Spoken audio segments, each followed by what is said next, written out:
안녕하세요. 임규태입니다. 오늘 키키올릭의 김기범 기자, KBS 김기범 기자 모셨습니다. 안녕하세요. 네. 자, 오늘 궁금한 게 많아가지고 제가 직접 왔습니다. 저 큐테니스 채널에 쳐들어왔는데 많은 시청 및 구독, 좋아요 해주시고요. 오늘 제일 재밌는 주제 한번 우리 테니스계 최고의 해설위원 임규태 위원한테 들어보겠습니다. 주제 누가 고트인가입니다.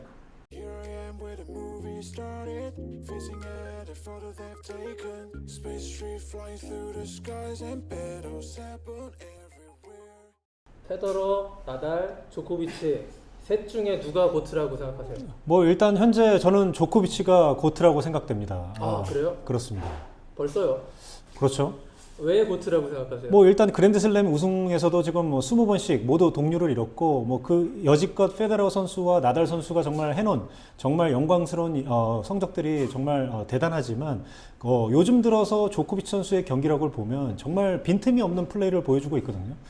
그런데다가 상대 전적에서도 조코비치 선수는 나달 선수를 앞서고 있고 조코비치 선수는 페데러 선수를 또 상대 전적으로 또 앞서고 있기 때문에 저는 조코비치 선수가 뭐 여지없이 고트라고 생각됩니다. 이론의 여지없이 고트다. 그렇습니다. 단독 고트다. 그렇죠. 이러면 페더러랑 이 나달 팬들이 굉장히 좀 언짢아하실 분들이 있는데, 자 그럼 왜 김규태 해설위원이 조코비치를 원탑 고트로 꼽는지 한번 제대로 심층적으로 들어가 보겠습니다. 이런 얘기도 있어요. 페더러는 전성기를 지난 나이고 30대 중반 이후에 이제 조코비치랑 붙다 보니까 상대 전적에서는 떨어질 수밖에 없고. 그렇죠. 뭐 페데러 선수가 분명 이 조코비치 선수 나이 때 그때는 고트였던 것도 사실이고요. 지금도 사실 저는 뭐 원톱으로 조코비치 선수가 고트라기보다는 분명히 나달 선수도 그렇고 페데러 선수도 그 기간을 지나간 것뿐이지 여전히 저는 고트라고 생각되거든요. 하지만 지금 현재 고트는 지금 조코비치라고 생각되는 이유 중에 하나가 마스터 시리즈에서 두 번씩 모든 9번의 마스터 시리즈에서 두 번씩이나 우승을 했고 파이널에서도 우승한 기억이 있기 때문에 지금 올림픽만 빼고는 모든 대회에서 큰 대회에서 우승을 타이틀을 차지했던 지금 조코비치 선수거든요. 올림픽도 곧 차지할 수도 있잖아요. 제일 가능성이 높다고 저는 또 보고 있고요. 조코비치의 전성기가 2011년부터 시작됐거든요. 그때 이제 투어 43연승을 했었고 그 당시에 나달과 페더러가 서슬퍼럴 때는데 그 당시에 2011년에 메이저 대회 3번 우승을 하고 그때부터 이제 조코비치의 전성기를 활짝 열었는데 그 당시의 나이는 20대 초반이었거든요. 그렇죠. 근데 지금 2021년 34세, 35세로 넘어가는 이 시점의 조코비치와 정확 10년 전이네요. 10년 전 조코비치의 테니스는 누가 더 나았다고 생각하세요? 저는 지금의 테니스가 더 완벽하다고 생각됩니다. 그 이유는 일단 경험 자체가 정말 많이 풍부하게 쌓였고 게임의 흐름, 내용이나 그런 부분에 대해서 상대방을 좀 이렇게 어떻게 보면 농락을 시킨다고 해야 되나요?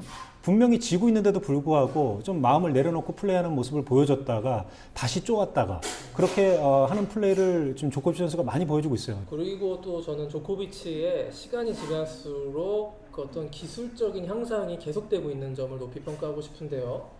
30살이 넘어서도 또 어떻게 보면은 끊임없이 기술적인 어떤 향상을 도모하는 노력하는 그런 점을 좀 높이 평가하고 싶은데 어떻게 보세요? 저는 지금 조코비치 선수의 서브를 이야기하자면 정말 할 말이 많을 것 같습니다. 조코비치 선수는 지금 서브의 플레이스먼트가 거의 농익은 플레이가 나오고 있거든요. 정말 본인이 이 듀스코트에서 특히 와이드 쪽으로 빈도수는 굉장히 많지만 결정적일 때는 또 티로 한 방을 꽂는 그런 플레이스먼트의 이 조율, 빈도수가 정말 적당히 섞이면서 그런 스피드는 200 이상을 나진 않지만 빈도수가 그렇게 적당히 섞이면서 아주 상대방을 어렵게 만들고 있고 지금 예전에 조코비치 선수가 팔꿈치를 다치고 난 이후에 테크닉을 조금 변화를 줬습니다. 예전에 테크닉을 팔꿈치를 약간 내렸다면 지금은 좀 약간 힘을 빼고 테이크백을 하면서 약간 좀 어떻게 보면 임팩트 순간에 모든 몸을 다 같이 쓸 수 있는 조코비치 선수의 이 플레이스먼트와 서브의 스피드는 조금 더 예전보다는 줄었지만 플레이스먼트가 정말 완벽히 들어가면서 상대방을 괴롭히고 있습니다. 그런데 지금 조코비치를 고트라고 주장하시는데요. 지금 20대, 20대, 20이잖아요. 사실은 로저 페더러가 21번째 메이저를 우승하기에는 좀 사실 현실적으로 어렵다. 이제 40살에 돌입하기 때문에. 그렇다고 본다면 조코비치와 나달의 싸움이 될 텐데 나달은 여전히 프랑스 오픈에서는 그래도 우승 후보 1순위라고 봐야 되잖아요. 그렇죠. 그러면 나달이 또 이번 다가오는 US 오픈을 맞아가지고 준비를 굉장히 단단히 하고 있고 노리고 있잖아요. US 오픈에서는 조코비치보다 나달이 더 우승이 많아요. 실제로도. 그렇게 된다면은 메이저 대회를 나달이 더 21, 22 싸울 확률도 적지 않은데 그래도 조코비치가 붙습니까? 참 정말 답변을 드리기가 정말 어려운 질문인데요. 일단 이 US 오픈에서 코트의 서페이스가 굉장히 느려졌기 때문에 분명히 나달 선수에게도 기회가 있는 건 사실입니다. 그리고 나달 선수가 US 오픈에서 굉장히 좋은 성적을 거두고 있는 것도 사실이고요. 앞으로 조코비치 선수가 더 많은 그랜드슬램을 타이틀을 차지할 거라고는 예상은 되지만 나이가 더 한 살 어리고 되지만 그래도 나달 선수의 반격은 만만치 않을 거라고 예상합니다. 그래서 일부 전문가들 사실은 좀 약간은 좀 앞서가는 측면도 있지만 조코비치가 25개 메이저 대회 우승도 가능하다 이렇게 전망하는 해외 전문가들이에요. 이게 25개까지 가능하다. 저는 사실 조코비치가 20번째까지 갈 거라고 예상을 못했거든요. 그래도 에이징 커브라는 게 있는 것이고 그럼에도 불구하고 조코비치는 항상 어떻게 상식을 깨는 예상을 깨는 행보들을 계속 보여왔기 때문에 진짜 17까지 하면서 25개 메이저 대회 우승하는 거 아니냐 이런 전망도 나오는데 자 보세요. 어떻게 보세요?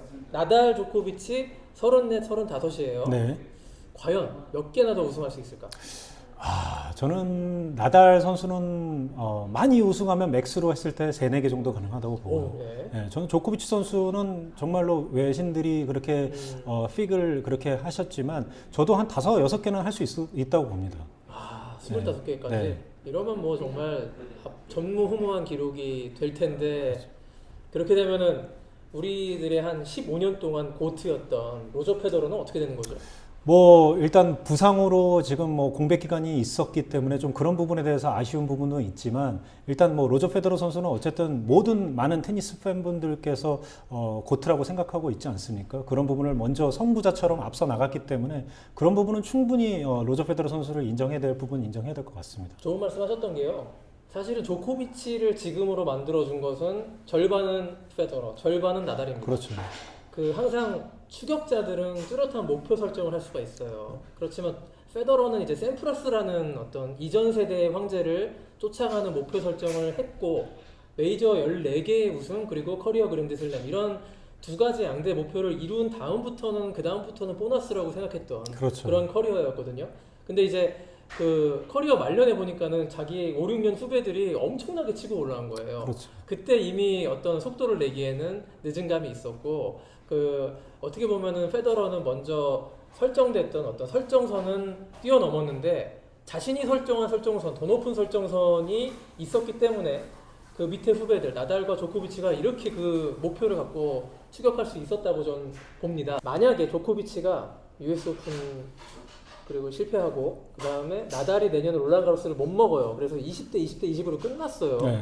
그럴 경우에 고트는 누가 되느냐 한번 또 따져봐야 되는데 그럼에도 불구하고 지금까지의 성취만으로 보면은 조코비치가 세계 랭킹 1위 기록도 깼고 그렇죠. 마스터스 골든 마스터스를 했고 두 번이나 두 번씩이나 했죠. 월드투어 파이널에서도 페더러 다음으로 많은 그렇죠. 5회 우승을 했고 이 여러 가지 모든 기록적인 면에서 동일하다면 메이저 대회 그랜드슬램 횟수가 동일하다면 조코비치 쪽에 좀 더 고트라고 보시는 거죠. 그렇죠. 지금 현재로서는 말씀드리는 거죠. 기록적인 면 따지지 말고 이번에는 기술적으로 테니스적으로 보는 거니까 네. 세 명을 진짜 이 선수가 가장 위대한 테니스 선수다 이렇게 보자면은 어떻게 서열을 매길 것인가 한번 따져보겠습니다. 정말 재밌을 것 같습니다.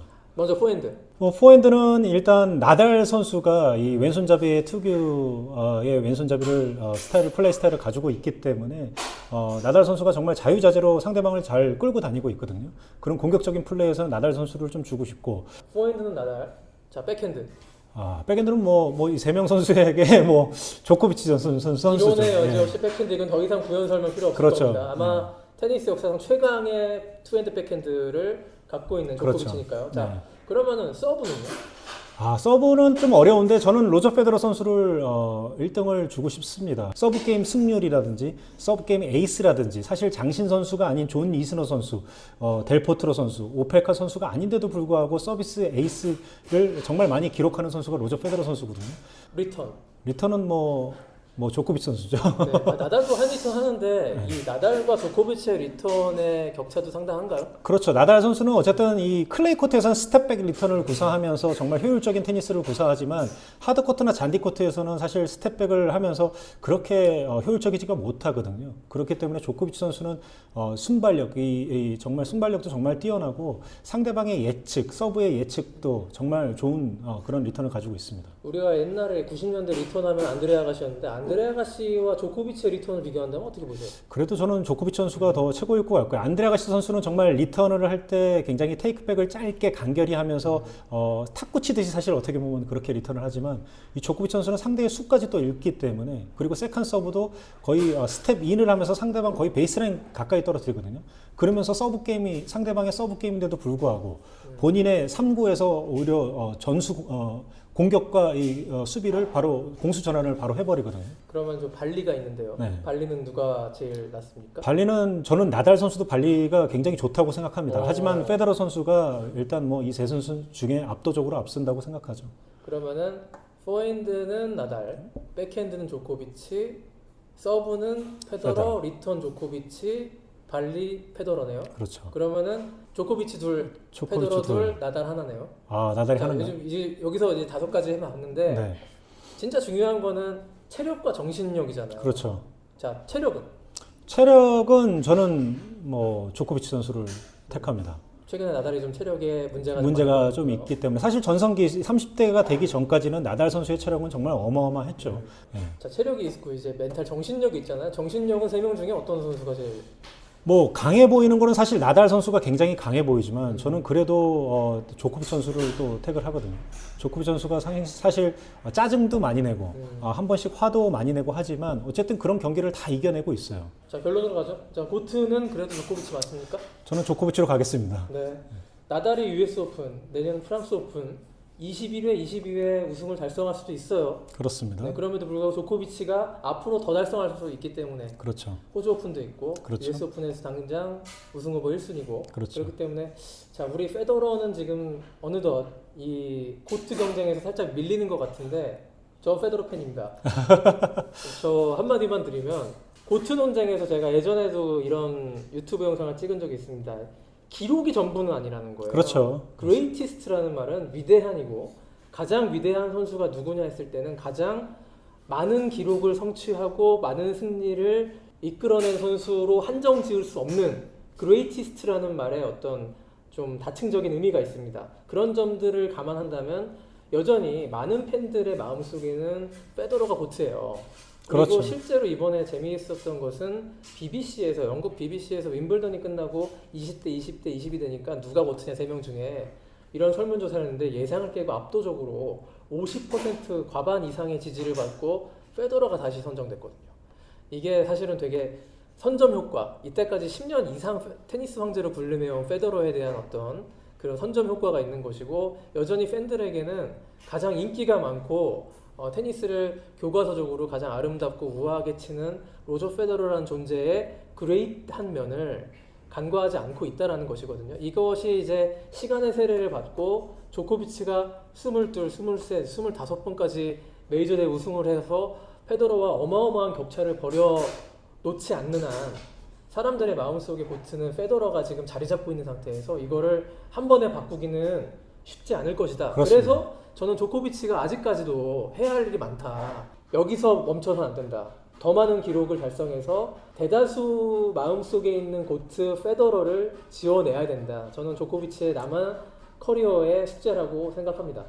뭐 저도 사실 페더러 선수 제일 팬이에요. 저도 선수 때 사실 페더러 선수랑 사진도 찍었고 제일 팬이에요. 진짜 그러니까 저는 뭐 경기 플레이 스타일을 제일 좋아하는 스타일 선수 중에 한 명이긴 하지만 네. 어쨌든 현재의 성적은 정말 조코비치 선수가 정말 월등히 앞서 나가고 있기 때문에 조코비치 선수를 응원하는 거죠. 네, 저 고트라는 명칭에 뭐 국한시킨다면은 페더러나 조코비치가 경합이 될 수 있겠지만 사실은 누가 가장 성공적인 커리어를 해냈느냐? 조코비치입니다. 이것은 부인할 수 없는 객관적인 숫자가 증명해주는 사실이기 때문에 그렇죠. 조코비치가 정말 굉장한 선수라는 거를 테니스 한 130년 역사 됐죠? 130년 역사에서 가장 완벽하게 강력한 선수라는 것은 이제 이론의 여지가 없어져 가고 있어요. 자, 그래도 역시 페더러, 나달, 조코비치 이 세 명의 고트가 뛰고 있는 지금 현재 테니스는 굉장히 그 어느 때보다 훌륭하고 그 테니스를 시청하는 팬들 입장에서는 가장 행복한 순간이다. 이 시절을 우리는 즐겨야 된다. 아, 그렇죠. 펠레와 마라도나가 함께 뛰고 있는 이 시절 얼마 안 남았습니다. 그렇죠. 근데 얼마 안 남았다고 얘기한 5, 6년 전인데 계속 갔습니다. 진짜 얼마 안 남았거든요. 이 페더러, 나달, 조코비치 이 세 명의 고트 전쟁 누가 최고의 승자가 될지 그냥 역사에 한번 맡겨보시고요. 계속해서 우리는 세 명이 뛰는 거잖아요. 우리가 뛰는 것도 아니고 얼마나 더 많은 흥미로운 기록을 남길지 재미있게 지켜봐 주시죠. 어때요? 오늘 해보니까. 뭐 너무 재밌었습니다. 오늘 이런 대화를 나누는 게 저는 너무 재밌고요. 항상 투어를 꿈꾸고 있고 항상 투어를 다녔던 그런 지도자였기 때문에 이런 대화를 나눌 수 있다는 것만 해도 너무 저는 감사하고 좋은 날이었던 것 같습니다. 자, 그러면 이 고트는 일단은 올 시즌에 US 오픈 끝나고 나서 다시 한번 얘기해 볼게요. 아, 그러시죠. 예, 그러시죠. 올림픽에 이어서 US 오픈까지 우승하면 고트 뭐 더 이상 논쟁이 안 될 수도 있어요. 그렇죠. 예. 그러니까 한번 US 오픈까지 지켜보시고 다시 한번 돌아오는 걸로 약속하겠습니다. 그럼 저희 여기까지 할까요? 여기까지 할까요? 네. 네. 안녕.